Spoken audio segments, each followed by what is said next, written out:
The government was given a bloody nose by its own backbenchers this afternoon, after a group of rebels led by former Tory leader Iain Duncan Smith stuck to their guns on Huawei.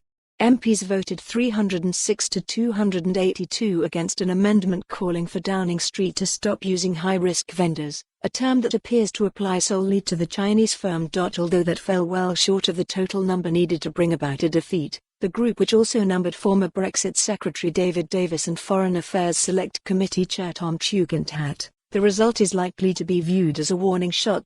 Culture Secretary Oliver Dowden attempted to persuade wavering Tories by telling the government was committed to the 35% cap on Huawei within the network, which would be brought down over time.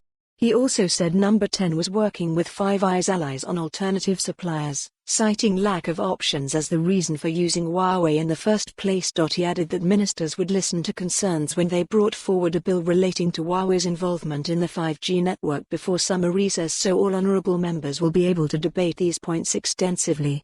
But he added that he would be candid about what he was not able to promise.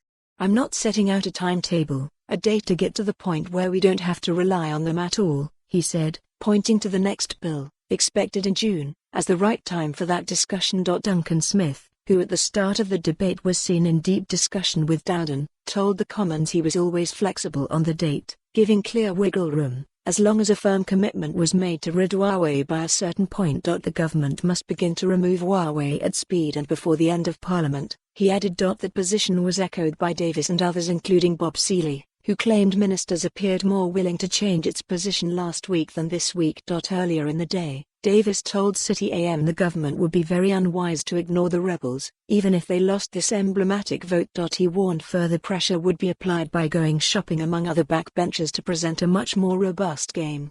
"We've not done the kind of campaigning you would do if you wanted to a, quote, rebellion.